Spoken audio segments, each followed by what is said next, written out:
जय माता दी। आज आपका बायोलॉजी का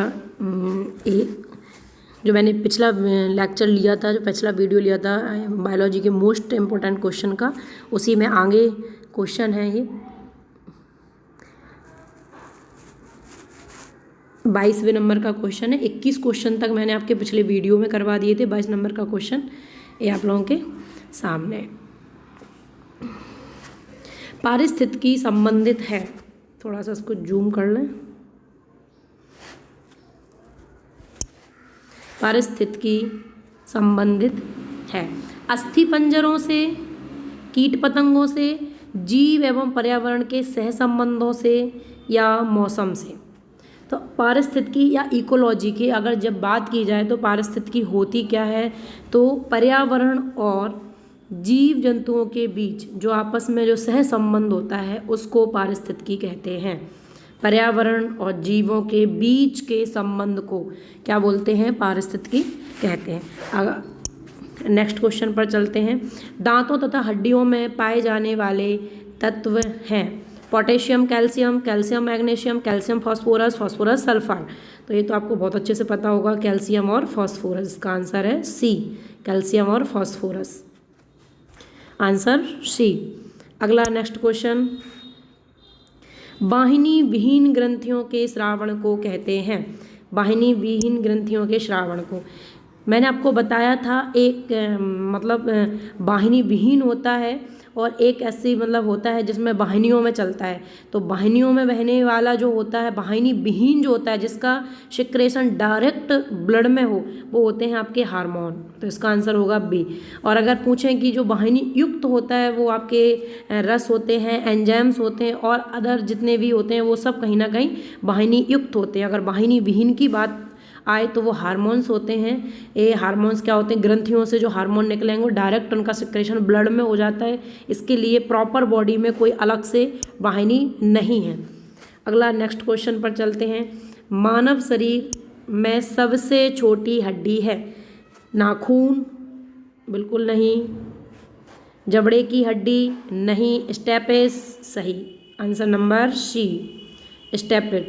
मानव शरीर की सबसे छोटी हड्डी अगर पूछें तो स्टेपेस कहाँ होती है? ये कान में होती है, कान में।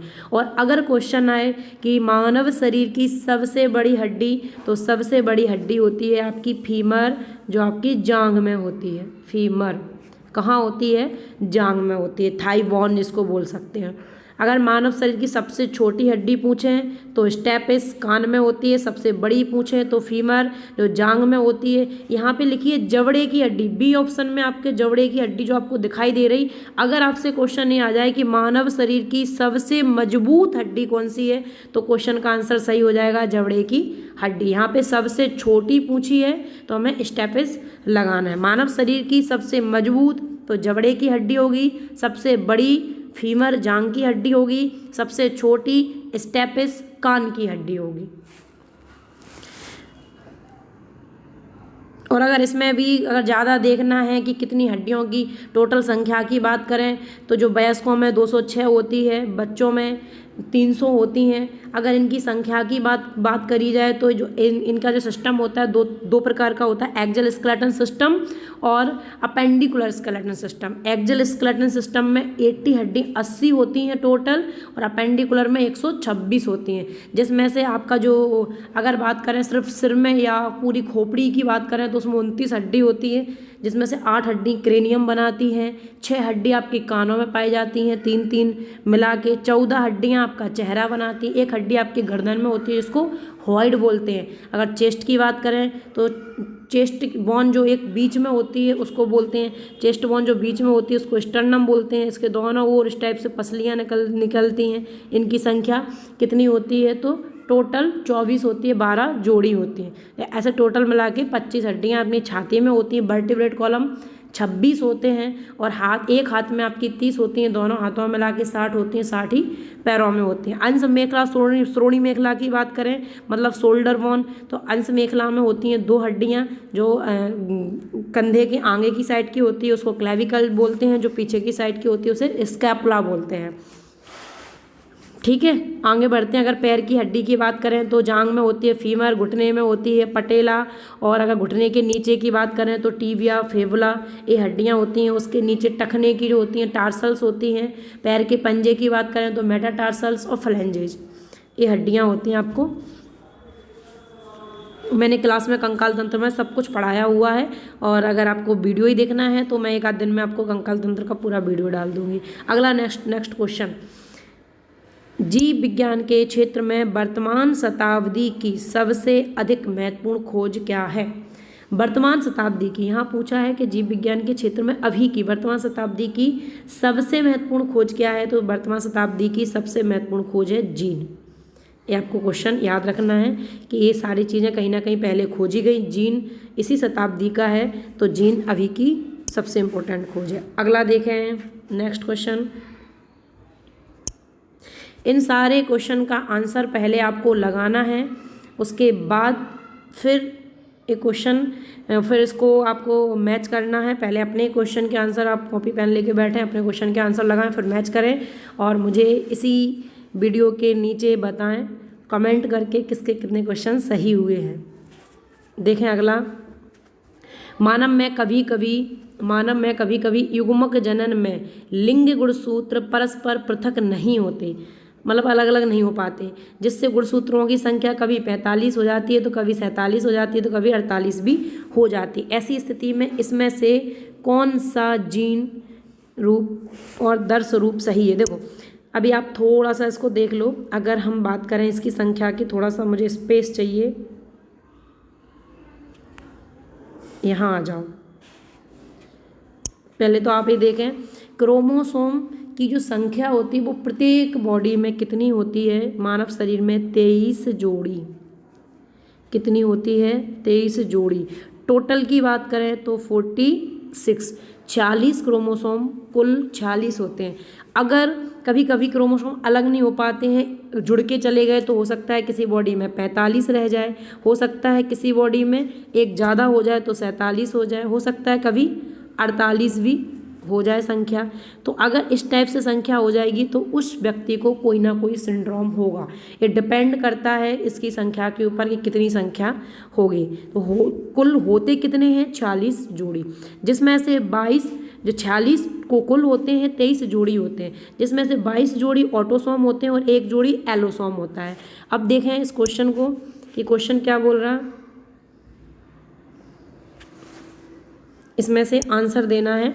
अगर 45, 47 या 48 हो जाती, ऐसी स्थिति में इसमें से कौन सा जीन रूप सही है, ये पूछा इसमें से कौन सा जीन रूप सही है। तो यहाँ लिखा है 22 जोड़ी, मैंने अभी बताया आपको 22 जोड़ी ऑटोसोम होते हैं और 1 जोड़ी एलोसोम यानी लिंग गुणसूत्र होता है। तो 22 जोड़ी तो समान ही होंगे चाहे किसी में भी हो। 22 जोड़ी प्लस XX, तो इसमें तो कुछ अलग से कोई जीन रूप बना ही नहीं। यहाँ पे ये बताया गया या तो ये कम हो या एक ज़्यादा हो, तो ये तो सामान्य है। अगर XX आ गया तो एक फीमेल होगी, ये तो सही है। इसमें ये पूछा है कि अगर पृथक नहीं हो पाए तो कौन सा सही होगा, तो ये तो सही है, ये होगा नहीं। अगला देखें, 22 जोड़ी प्लस XX और बाय, XX और बाय पुरुष, ठीक है, ये पुरुष हो गया, ये भी XX और बाय, ठीक है, ये पुरुष। देखो अभी यहाँ देखो सी वाला 22 जोड़ी XX, XXX और बाय स्त्री, तो ये गलत हो जाएगा। यहाँ पे बाय जब आ गया, यहाँ पे बाय दिख रहा, तो स्त्री तो कभी हो ही नहीं सकती, पुरुष ही होगा। सिंड्रोम उसको होगा लेकिन वो होगा क्या? पुरुष ही होगा।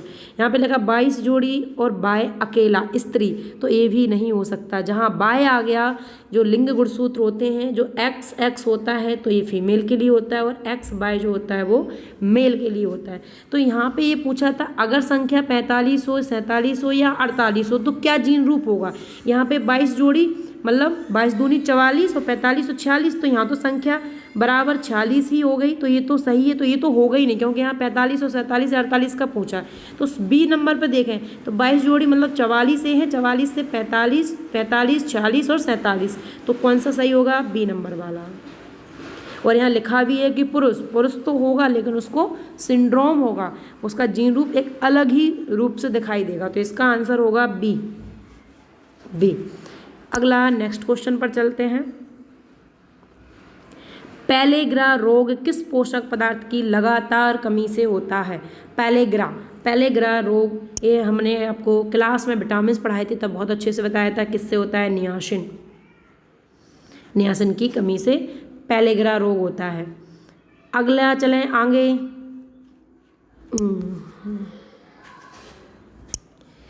29 क्वेश्चन, सजीव कोशिका में ग्लूकोज के एक अणु के पूर्ण ऑक्सीकरण से एटीपी के कितने अणु बनते हैं? तो जब भी ऐसा क्वेश्चन कभी आ जाए कि ग्लूकोज के एक अणु से एटीपी के कितने अणु बनते हैं, तो बनते हैं यहाँ 38 अणु बनते हैं। अगला नेक्स्ट क्वेश्चन पर चलते हैं। 30 अवंधित, ये अनुबंधित होना चाहिए यहाँ पे, थोड़ा सा यहाँ पे रॉन्ग है, अनुबंधित होता है ना कि अवंधित, यहाँ पे आएगा अनुबंधित।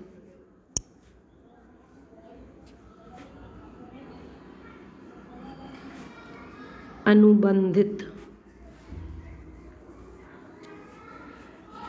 अनकंडीशनड। अनुबंधित प्रतिवर्ती प्रतिक्रिया, अनुबंधित प्रतिवर्ती प्रतिक्रिया का प्रथम दर्शन किसने किया था? ये क्वेश्चन क्या आपका साइकोलॉजी में आता है और यहाँ पे बायोलॉजी में, एक क्वेश्चन बायोलॉजी में भी आ चुका है।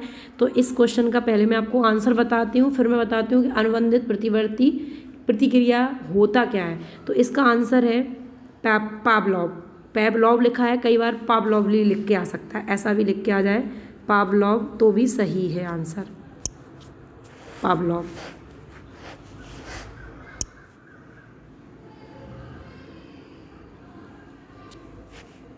तो भी सही हो जाएगा।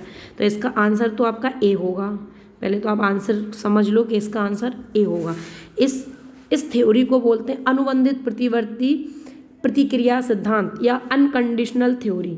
यहाँ पे अनकंडीशनल लिखा है ना, अनकंडीशनल थ्योरी। ये क्या था? तो पावलोव ने ये बताया था कि कई बार कंडीशंस के साथ किसी चीज़ को जोड़ दो, उसको अनुबंधित कर दो, उसको किसी चीज़ के साथ बांध दो, तो एक टाइम पर जो आपका मतलब जो आपको जिस चीज़ की आदत है अगर वो नहीं भी सामने हो और आप उसको उसी तरह कर सकते हो। जैसे इनके मैं आपको इनका प्रयोग के बारे में बताती हूँ। इन्होंने क्या किया था, एक कुत्ते को लिया था और एक कुत्ते को के ऊपर एक्सपेरिमेंट किया था और उसकी जो पैरोटिड ग्रंथि होती है, लार ग्रंथि, उस लार ग्रंथि का ऑपरेशन करके उस लार ग्रंथि को एक पाइप के माध्यम से बाहर निकाल दिया था, उसके गर्दन से, गले से या उसके मुंह से बाहर निकाला था। और इनने क्या किया था कि उसको इनने एक लंबे टाइम तक ऐसा उसको पिंजड़े में बंद करके रखा था, उस जो कुत्ता था उसको, और इनने एक फिक्स टाइम बना दिया था। ये फिक्स 4 बजे घंटी बजाते थे और फिर कुत्ते के लिए 4 बजे जैसे ही 4 बजते थे घड़ी में, जो घंटी बजाते थे, फिर कुत्ते के लिए भोजन लेके आते थे और फिर कुत्ता भोजन करता था। ऐसा इन्होंने बहुत लंबे टाइम तक किया।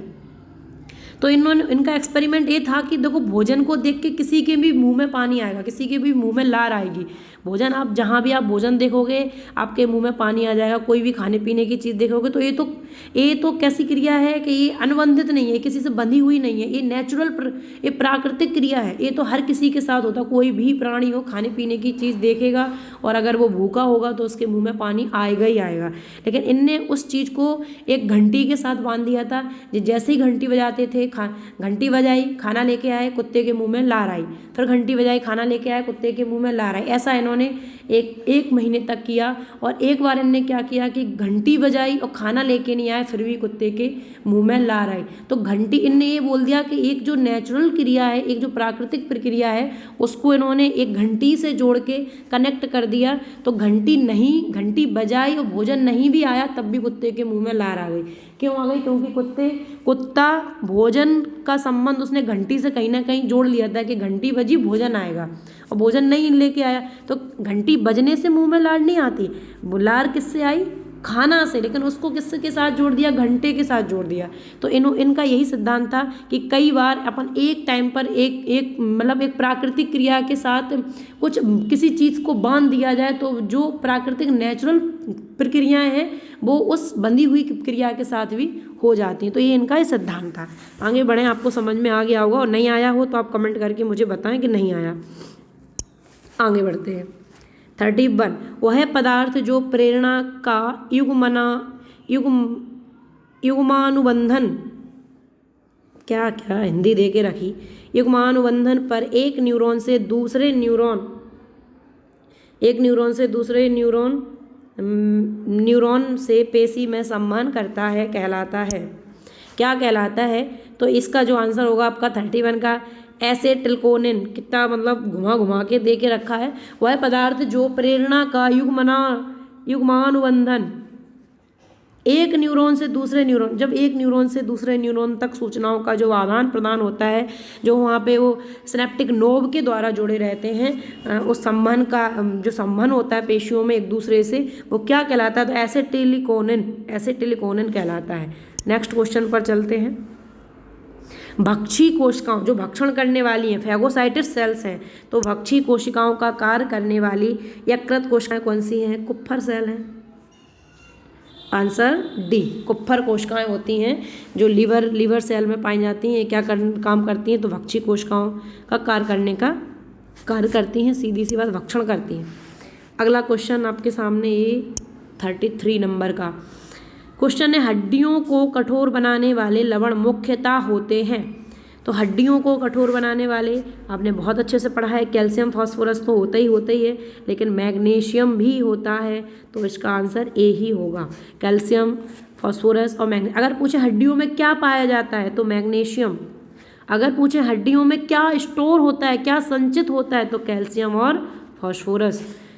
अगला क्वेश्चन, मनुष्य के रक्त में श्वेत रुधिराणुओं की कौन सी किस्म अधिक पाई जाती है? ये तो क्लास में बहुत अच्छे से पढ़ाया था, जब मैंने रक्त परिसंचरण तंत्र पढ़ाया था आप लोगों को, तब मैं इन सारे जो सिस्टम है इनके भी वीडियो बना के आप लोगों को डाल दूंगी।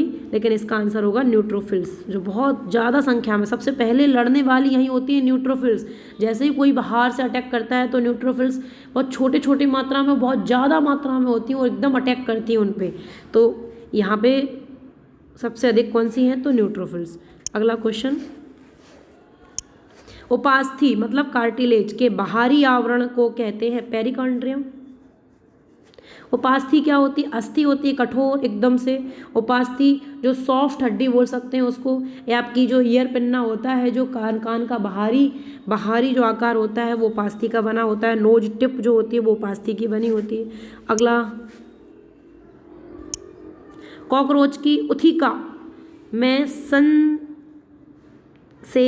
अंडों की संख्या, संचेसित मतलब ये निषेचित की बात हो रही, ठीक है, ऐसी हिंदी दे के रखी, निषेचित की बात हो रही, तो इसका आंसर होगा 16 होते हैं, 16।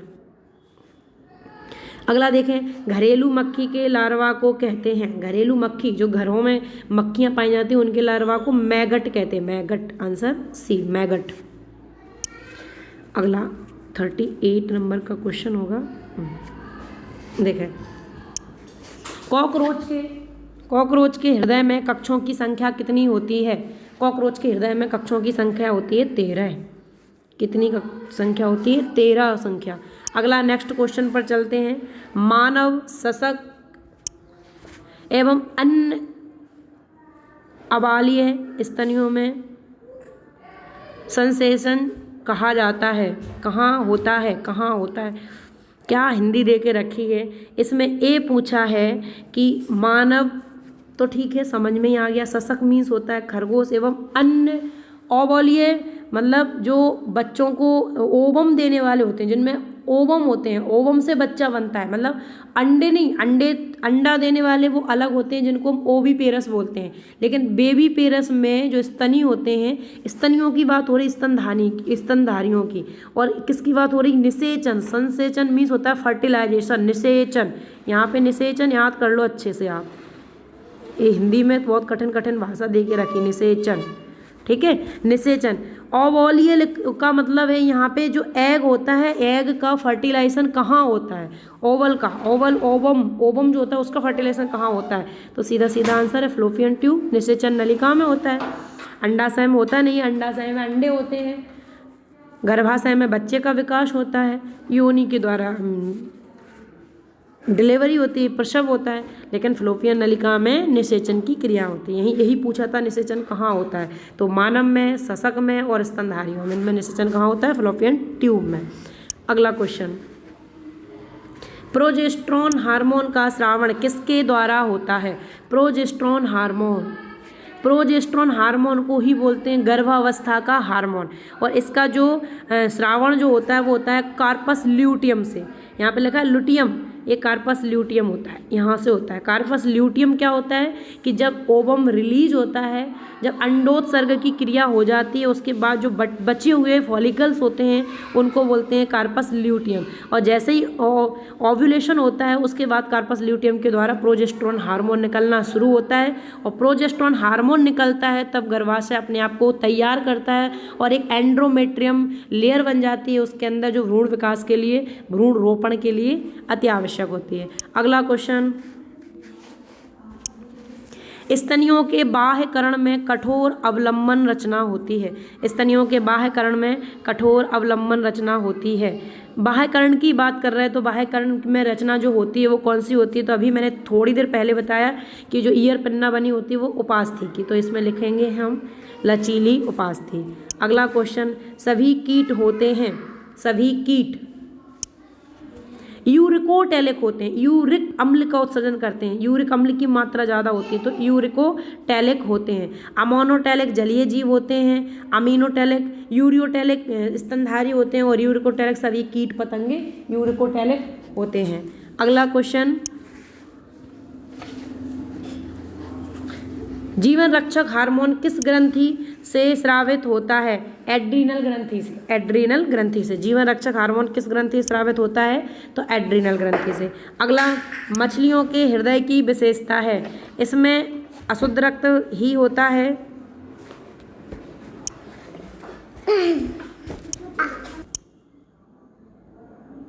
इसमें अशुद्ध रक्त ही होता है। मछलियों के हृदय की विशेषता क्या है? तो आंसर होगा इसका सी, इसमें अशुद्ध रक्त ही होता है। अशुद्ध रक्त ही होता है, एक क्यों है? इसमें केवल शुद्ध रक्त होता है, ये गलत है। इसमें शुद्ध अशुद्ध दोनों होते, गलत है। रक्त होता ही नहीं, ये बिल्कुल गलत है। मछलियों का जो हृदय होता है वो 2 चैम्बर्ड होता है, एक आलंद होता है, एक निलय होता है। तो अशुद्ध रक्त आलंद में आएगा, आलंद से निलय में आएगा, निलय के बाद वो उसके लंग्स के पास जो गलफड़े होते हैं जो उसके पास, उनके पास जाएगा शुद्ध होने के लिए। वो शुद्ध होने के बाद जो उसके जो मछली के अंदर जो लंग्स का काम करते हैं, जो गलफड़े, वहाँ से वो डायरेक्ट कहाँ पहुँच जाता है? पूरे बॉडी में पहुँच जाता है, वापस हृदय में नहीं आता है। तो उसके हृदय में सिर्फ और सिर्फ अशुद्ध रक्त ही बहता है, शुद्ध वापस आता ही नहीं है शुद्ध बहने के लिए। अगला क्वेश्चन, निम्नलिखित में से कौन से समूह में केवल चालक तंत्रिकाएं हैं, केवल मोटर नर्व्स आती हैं? कौन से समूह में आएंगी? ऑक्यूलो मोटर, इसमें तो होगी नहीं, ए नहीं होगा। ऑप्टिक ऑक्यूलो, ए भी नहीं होगा, जहाँ ए तो होता ही नहीं है, ए भी नहीं होगा यहाँ पे। ऑडिटरी, फेशियल, ग्लॉसोफेरेंजियल, ट्राइजेमिनल, इसका आंसर नंबर होगा डी, फेशियल, ग्लॉसोफेरेंजियल और ट्राइजेमिनल। ये आपके और हैं क्वेश्चन क्या? नहीं है। ये आपके क्वेश्चन यहाँ पे कंप्लीट हुए। जहाँ भी कोई प्रॉब्लम आई हो आप अपने क्वेश्चन, अपनी समस्या हमें वीडियो के नीचे कमेंट करके बताएं। और आप अपने सारे क्वेश्चन कितने सही हैं ये भी मुझे कमेंट करके बताएं कि कितने क्वेश्चन आपके सही हुए हैं। और वीडियो पसंद आया हो तो चैनल को सब्सक्राइब कर दें, लाइक कर दें और शेयर कर दें। Thank you. हेलो मेरे प्यारे स्टूडेंट, सभी को जय माता दी। आज आपका बायोलॉजी का जो मैंने पिछला लेक्चर लिया था, जो पिछला वीडियो लिया था बायोलॉजी के मोस्ट इम्पोर्टेंट क्वेश्चन का, उसी में आगे क्वेश्चन है ये 22वें नंबर का क्वेश्चन है। 21 क्वेश्चन तक मैंने आपके पिछले वीडियो में करवा दिए थे। 22 नंबर का क्वेश्चन ये आप लोगों के सामने। पारिस्थितिकी संबंधित है, थोड़ा सा इसको जूम कर लें।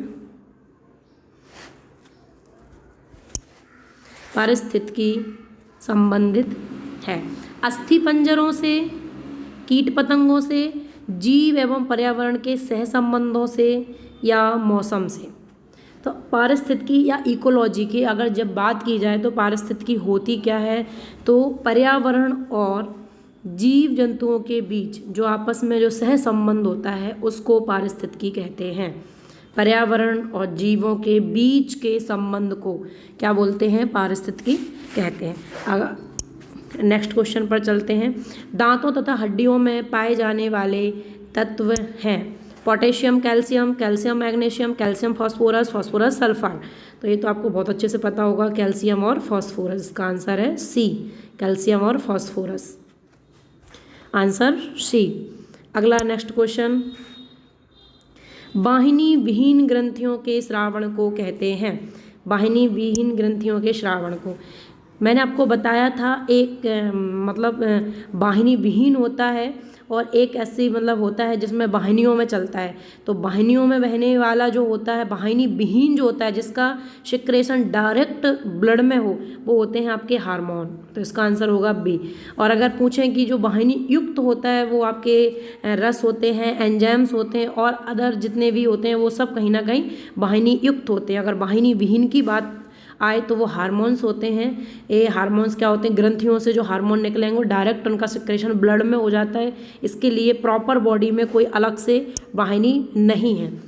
अगला नेक्स्ट क्वेश्चन पर चलते हैं। मानव शरीर में सबसे छोटी हड्डी है। नाखून, बिल्कुल नहीं।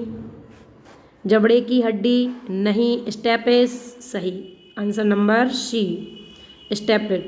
मानव शरीर की सबसे छोटी हड्डी अगर पूछें तो स्टेपेस कहाँ होती है, ये कान में होती है, कान में। और अगर क्वेश्चन आए कि मानव शरीर की सबसे बड़ी हड्डी, तो सबसे बड़ी हड्डी होती है आपकी फीमर, जो आपकी जांघ में होती है। फीमर कहाँ होती है, जांघ में होती है, थाई बोन जिसको बोल सकते हैं। अगर मानव शरीर की सबसे छोटी हड्डी पूछें तो स्टेपिस कान में होती है, सबसे बड़ी पूछें तो फीमर जो जांघ में होती है। यहाँ पे लिखिए जबड़े की हड्डी, बी ऑप्शन में आपके जबड़े की हड्डी जो आपको दिखाई दे रही। अगर आपसे क्वेश्चन ये आ जाए कि मानव शरीर की सबसे मजबूत हड्डी कौन सी है, तो क्वेश्चन का आंसर सही हो जाएगा जबड़े की हड्डी। यहाँ पे सबसे छोटी पूछी है तो हमें स्टेपिस लगाना है। मानव शरीर की सबसे मजबूत तो जबड़े की हड्डी होगी, सबसे बड़ी फीमर जांघ की हड्डी होगी, सबसे छोटी स्टेपिस कान की हड्डी होगी। और अगर इसमें भी अगर ज़्यादा देखना है कि कितनी हड्डियों की टोटल संख्या की बात करें तो जो वयस्कों में 206 होती है, बच्चों में 300 होती हैं। अगर इनकी संख्या की बात करी जाए तो जो इनका जो सिस्टम होता है दो प्रकार का होता है, एक्सल स्केलेटन सिस्टम और appendicular skeleton system. Axial skeleton system में 80 होती हैं टोटल और अपेंडिकुलर में 126 होती हैं, जिसमें से आपका जो अगर बात करें सिर्फ सिर में या पूरी खोपड़ी की बात करें तो उसमें 29 हड्डी होती है, जिसमें से 8 हड्डी क्रेनियम बनाती हैं, 6 हड्डी आपकी कानों में पाई जाती हैं, 3 मिला के 14 हड्डियाँ आपका चेहरा बनाती हैं, 1 हड्डी आपकी गर्दन में होती है जिसको हॉइड बोलते हैं। अगर चेस्ट की बात करें तो चेस्ट बोन जो एक बीच में होती है उसको बोलते हैं, चेस्ट बोन जो बीच में होती है उसको स्टर्नम बोलते हैं। इसके दोनों ओर इस टाइप से पसलियाँ निकलती हैं। इनकी संख्या कितनी होती है, तो टोटल 24 होती है, 12 जोड़ी होती हैं। ऐसे टोटल मिला के 25 हड्डियाँ अपनी छाती में होती हैं। वर्टिब्रेट कॉलम 26 होते हैं और एक हाथ में आपकी 30 होती हैं, दोनों हाथों में मिला के 60 होती हैं, 60 ही पैरों में होती हैं। अंश मेखला श्रोणी मेखला की बात करें, मतलब शोल्डर बोन, तो अंश मेखला में होती हैं 2 हड्डियाँ, जो कंधे के आगे की साइड की होती है उसको क्लेविकल बोलते हैं, जो पीछे की साइड की होती है उसे स्कैपुला बोलते हैं। ठीक है, आगे बढ़ते हैं। अगर पैर की हड्डी की बात करें तो जांघ में होती है फीमर, घुटने में होती है पटेला, और अगर घुटने के नीचे की बात करें तो टीबिया, फेबुला, ये हड्डियां होती हैं। उसके नीचे टखने की जो होती हैं टार्सल्स होती हैं। पैर के पंजे की बात करें तो मेटाटार्सल्स और फ्लेंजेज, ये हड्डियां होती हैं। आपको मैंने क्लास में कंकाल तंत्र में सब कुछ पढ़ाया हुआ है, और अगर आपको वीडियो ही देखना है तो मैं एक आध दिन में आपको कंकाल तंत्र का पूरा वीडियो डाल दूँगी। अगला नेक्स्ट क्वेश्चन, जीव विज्ञान के क्षेत्र में वर्तमान शताब्दी की सबसे अधिक महत्वपूर्ण खोज क्या है। वर्तमान शताब्दी की यहाँ पूछा है कि जीव विज्ञान के क्षेत्र में अभी की वर्तमान शताब्दी की सबसे महत्वपूर्ण खोज क्या है, तो वर्तमान शताब्दी की सबसे महत्वपूर्ण खोज है जीन। ये आपको क्वेश्चन याद रखना है कि ये सारी चीज़ें कहीं ना कहीं पहले खोजी गई। जीन इसी शताब्दी का है, तो जीन अभी की सबसे इम्पोर्टेंट खोज है। अगला देखें नेक्स्ट क्वेश्चन। इन सारे क्वेश्चन का आंसर पहले आपको लगाना है, उसके बाद फिर एक क्वेश्चन, फिर इसको आपको मैच करना है। पहले अपने क्वेश्चन के आंसर आप कॉपी पेन लेके बैठें, अपने क्वेश्चन के आंसर लगाएं, फिर मैच करें और मुझे इसी वीडियो के नीचे बताएं कमेंट करके किसके कितने क्वेश्चन सही हुए हैं। देखें अगला, मानव में कभी कभी युग्मक जनन में लिंग गुणसूत्र परस्पर पृथक नहीं होते, मतलब अलग अलग नहीं हो पाते, जिससे गुणसूत्रों की संख्या कभी 45 हो जाती है तो कभी 47 हो जाती है तो कभी 48 भी हो जाती है। ऐसी स्थिति में इसमें से कौन सा जीन रूप और दर्श रूप सही है? देखो अभी आप थोड़ा सा इसको देख लो। अगर हम बात करें इसकी संख्या की, थोड़ा सा मुझे स्पेस चाहिए, यहाँ आ जाओ। पहले तो आप ये देखें क्रोमोसोम की जो संख्या होती है वो प्रत्येक बॉडी में कितनी होती है? मानव शरीर में 23 जोड़ी। कितनी होती है? 23 जोड़ी। टोटल की बात करें तो 46, 40 क्रोमोसोम कुल 46 होते हैं। अगर कभी कभी क्रोमोसोम अलग नहीं हो पाते हैं, जुड़ के चले गए, तो हो सकता है किसी बॉडी में 45 रह जाए, हो सकता है किसी बॉडी में एक ज़्यादा हो जाए तो 47 हो जाए, हो सकता है कभी 48 भी हो जाए संख्या। तो अगर इस टाइप से संख्या हो जाएगी तो उस व्यक्ति को कोई ना कोई सिंड्रोम होगा। ये डिपेंड करता है इसकी संख्या के ऊपर कि कितनी संख्या होगी। तो कुल होते कितने हैं? 40 जोड़ी, जिसमें से 22, जो 46 को कुल होते हैं 23 जोड़ी होते हैं, जिसमें से 22 जोड़ी ऑटोसोम होते हैं और 1 जोड़ी एलोसोम होता है। अब देखें इस क्वेश्चन को कि क्वेश्चन क्या बोल रहा है, इसमें से आंसर देना है। अगर 45, 47 या 48 हो जाती, ऐसी स्थिति में इसमें से कौन सा जीन रूप सही है? ये पूछा इसमें से कौन सा जीन रूप सही है। तो यहाँ लिखा है 22 जोड़ी, मैंने अभी बताया आपको 22 जोड़ी ऑटोसोम होते हैं और 1 जोड़ी एलोसोम यानी लिंग गुणसूत्र होता है। तो 22 जोड़ी तो समान ही होंगे चाहे किसी में भी हो। 22 जोड़ी प्लस XX, तो इसमें तो कुछ अलग से कोई जीन रूप बना ही नहीं। यहाँ पे ये बताया गया या तो ये कम हो या एक ज़्यादा हो, तो ये तो सामान्य है। अगर XX आ गया तो एक फीमेल होगी, ये तो सही है। इसमें ये पूछा है कि अगर पृथक नहीं हो पाए तो कौन सा सही होगा, तो ये तो सही है, ये होगा नहीं। अगला देखें, 22 जोड़ी प्लस XX और बाय, XX और बाय पुरुष, ठीक है, ये पुरुष हो गया, ये भी XX और बाय, ठीक है, ये पुरुष। देखो अभी यहाँ देखो सी वाला 22 जोड़ी XX, XXX और बाय स्त्री, तो ये गलत हो जाएगा। यहाँ पे बाय जब आ गया, यहाँ पे बाय दिख रहा, तो स्त्री तो कभी हो ही नहीं सकती, पुरुष ही होगा। सिंड्रोम उसको होगा लेकिन वो होगा क्या? पुरुष ही होगा। यहाँ पे लिखा 22 जोड़ी और बाय अकेला स्त्री, तो ये भी नहीं हो सकता। जहाँ बाय आ गया, जो लिंग गुणसूत्र होते हैं, जो XX होता है तो ये फीमेल के लिए होता है और X बाय जो होता है वो मेल के लिए होता है। तो यहाँ पे ये पूछा था अगर संख्या 45 हो, 47 हो या 48 हो तो क्या जीन रूप होगा। यहाँ पे 22 जोड़ी मतलब 22 दूनी 44 और 45 और 46, तो यहाँ तो संख्या बराबर 46 ही हो गई, तो ये तो सही है। तो ये तो होगा ही नहीं क्योंकि यहाँ 45 और 47 या 48 का पूछा है। तो बी नंबर पे देखें तो 22 जोड़ी मतलब 44 से है, 44 से 45, 45, 40 और 47, तो कौन सा सही होगा? बी नंबर वाला। और यहाँ लिखा भी है कि पुरुष तो होगा लेकिन उसको सिंड्रोम होगा, उसका जीन रूप एक अलग ही रूप से दिखाई देगा, तो इसका आंसर होगा बी। अगला नेक्स्ट क्वेश्चन पर चलते हैं। पेलेग्रा रोग किस पोषक पदार्थ की लगातार कमी से होता है? पेलेग्रा रोग, ये हमने आपको क्लास में विटामिन पढ़ाए थे तब बहुत अच्छे से बताया था किससे होता है? नियासिन की कमी से पेलेग्रा रोग होता है। अगला चलें आगे,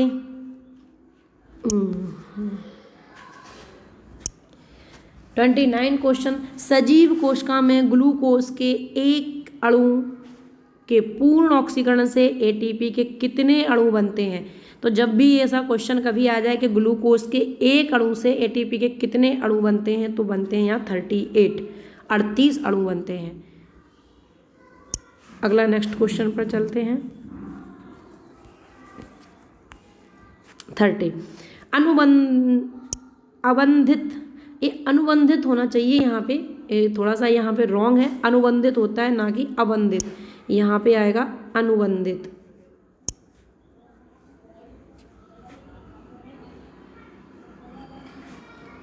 अनुबंधित, अनकंडीशनड। अनुबंधित प्रतिवर्ती प्रतिक्रिया, अनुबंधित प्रतिवर्ती प्रतिक्रिया का प्रथम दर्शन किसने किया था? ये क्वेश्चन क्या आपका साइकोलॉजी में आता है और यहाँ पे बायोलॉजी में, एक क्वेश्चन बायोलॉजी में भी आ चुका है। तो इस क्वेश्चन का पहले मैं आपको आंसर बताती हूँ, फिर मैं बताती हूँ कि अनुबंधित प्रतिवर्ती प्रतिक्रिया होता क्या है। तो इसका आंसर है पावलोव। पैवलोव लिखा है, कई बार पावलोवली लिख के आ सकता है, ऐसा भी लिख के आ जाए पावलोव तो भी सही है आंसर, पावलोव।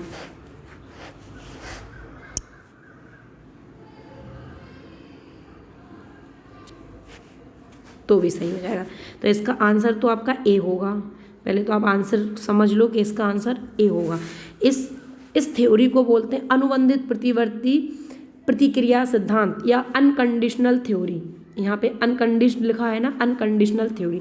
ये क्या था, तो पावलोव ने ये बताया था कि कई बार कंडीशंस के साथ किसी चीज़ को जोड़ दो, उसको अनुबंधित कर दो, उसको किसी चीज़ के साथ बांध दो, तो एक टाइम पर जो आपका मतलब जो आपको जिस चीज़ की आदत है अगर वो नहीं भी सामने हो और आप उसको उसी तरह कर सकते हो। जैसे इनके मैं आपको इनका प्रयोग के बारे में बताती हूँ। इन्होंने क्या किया था, एक कुत्ते को लिया था और एक कुत्ते को के ऊपर एक्सपेरिमेंट किया था और उसकी जो पैरोटिड ग्रंथि होती है, लार ग्रंथि, उस लार ग्रंथि का ऑपरेशन करके उस लार ग्रंथि को एक पाइप के माध्यम से बाहर निकाल दिया था, उसके गर्दन से, गले से या उसके मुंह से बाहर निकाला था। और इनने क्या किया था कि उसको इनने एक लंबे टाइम तक ऐसा उसको पिंजड़े में बंद करके रखा था, उस जो कुत्ता था उसको, और इनने एक फिक्स टाइम बना दिया था।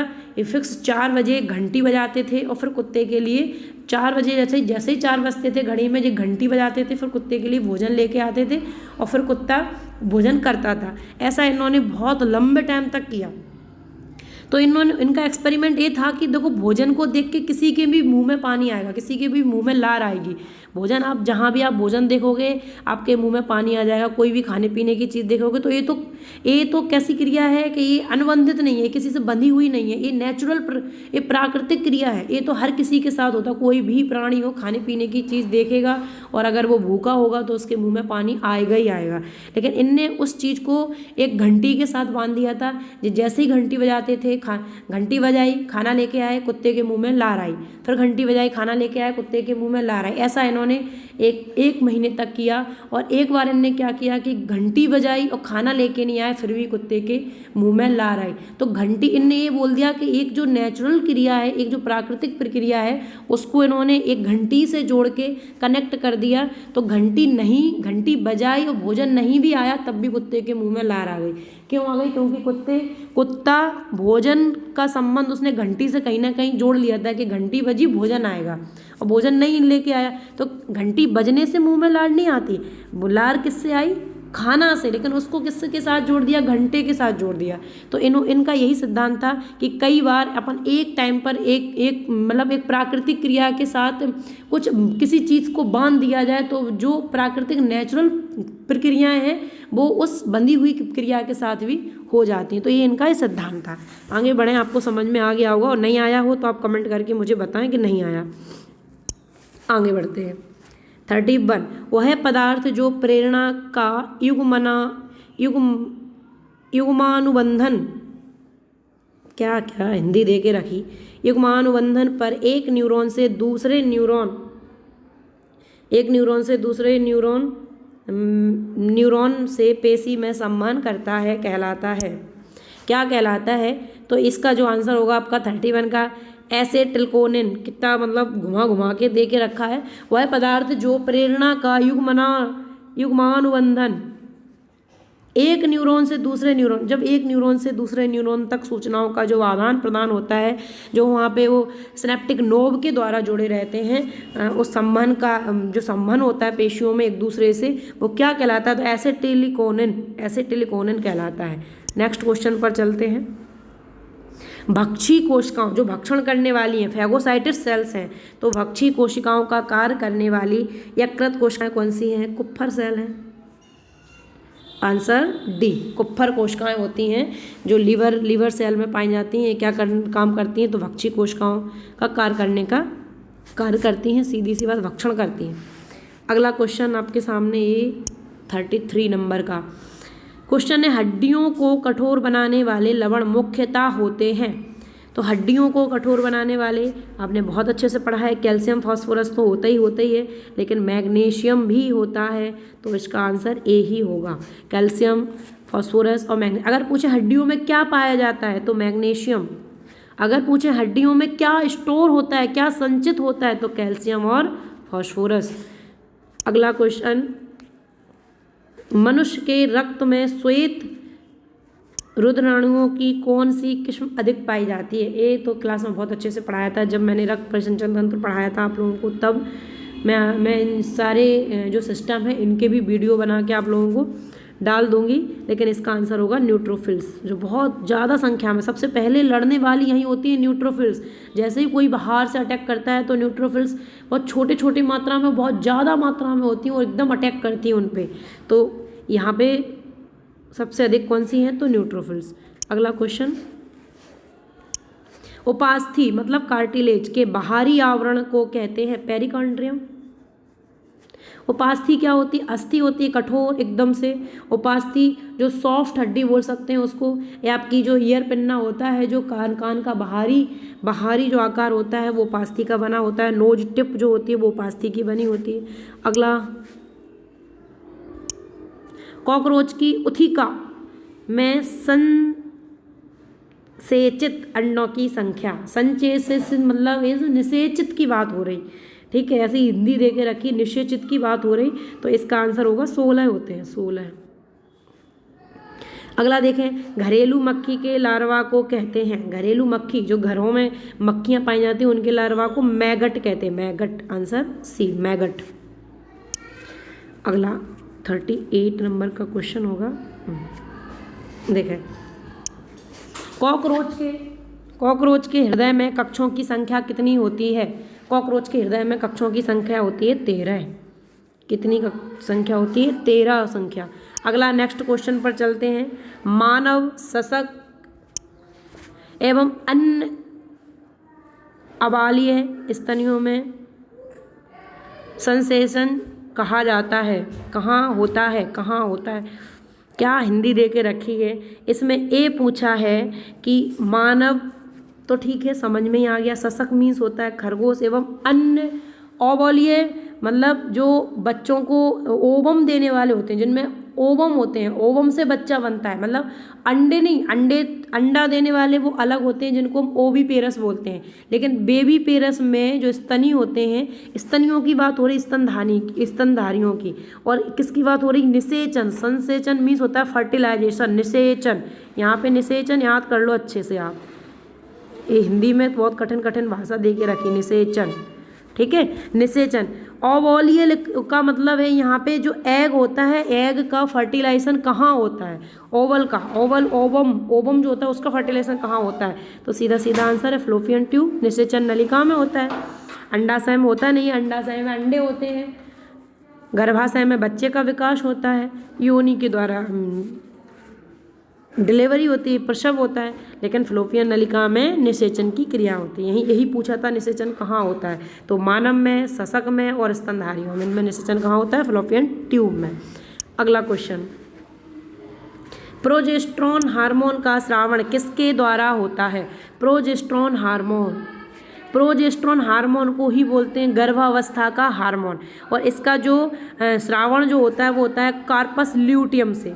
यहाँ पे लिखा है लुटियम, ये कार्पस ल्यूटियम होता है, यहाँ से होता है। कार्पस ल्यूटियम क्या होता है कि जब ओवम रिलीज होता है, जब अंडोत्सर्ग की क्रिया हो जाती है, उसके बाद जो बचे हुए फॉलिकल्स होते हैं उनको बोलते हैं कार्पस ल्यूटियम, और जैसे ही ओव्यूलेशन होता है उसके बाद कार्पस ल्यूटियम के द्वारा प्रोजेस्टेरोन हार्मोन निकलना शुरू होता है, और प्रोजेस्टेरोन हार्मोन निकलता है तब गर्भाशय अपने आप को तैयार करता है और एक एंड्रोमेट्रियम लेयर बन जाती है उसके अंदर, जो भ्रूण विकास के लिए, भ्रूण रोपण के लिए अति आवश्यक होती है। अगला क्वेश्चन,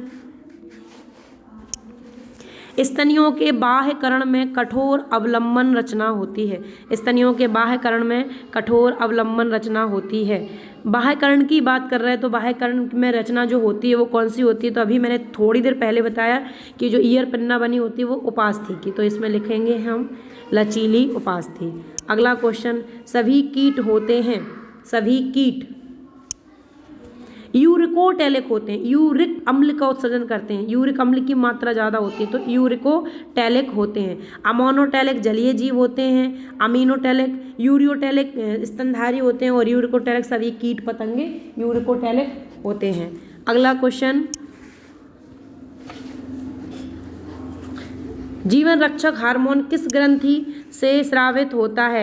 एड्रीनल ग्रंथि से, एड्रीनल ग्रंथि से। जीवन रक्षक हार्मोन किस ग्रंथि से स्रावित होता है? तो एड्रीनल ग्रंथि से। अगला, मछलियों के हृदय की विशेषता है, इसमें अशुद्ध रक्त ही होता है,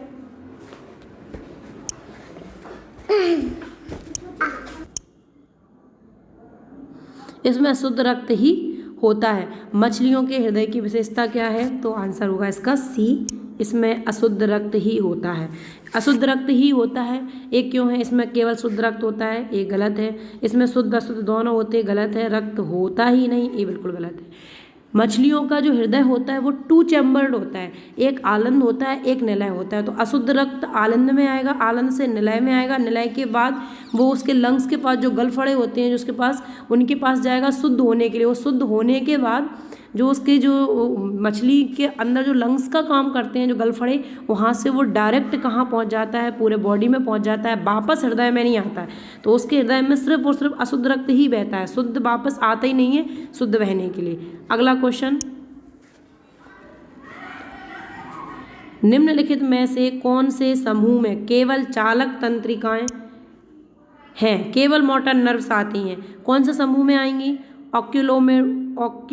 ऑक्यूलोमोटर, इसमें तो होगी नहीं, ये नहीं होगा। ऑप्टिक ऑक्यूलो, ये भी नहीं होगा, जहाँ ये तो होता ही नहीं है, ये भी नहीं होगा यहाँ पे। ऑडिटरी, फेशियल, ग्लॉसोफेरेंजियल, ट्राइजेमिनल, इसका आंसर नंबर होगा डी, फेशियल, ग्लॉसोफेरेंजियल और ट्राइजेमिनल। ये आपके और हैं क्वेश्चन क्या? नहीं है। ये आपके क्वेश्चन यहाँ पे कंप्लीट हुए। जहाँ भी कोई प्रॉब्लम आई हो आप अपने क्वेश्चन, अपनी समस्या हमें वीडियो के नीचे कमेंट करके बताएं, और आप अपने सारे क्वेश्चन कितने सही हैं ये भी मुझे कमेंट करके बताएं कि कितने क्वेश्चन आपके सही हुए हैं। और वीडियो पसंद आया हो तो चैनल को सब्सक्राइब कर दें, लाइक कर दें और शेयर कर दें। Thank you.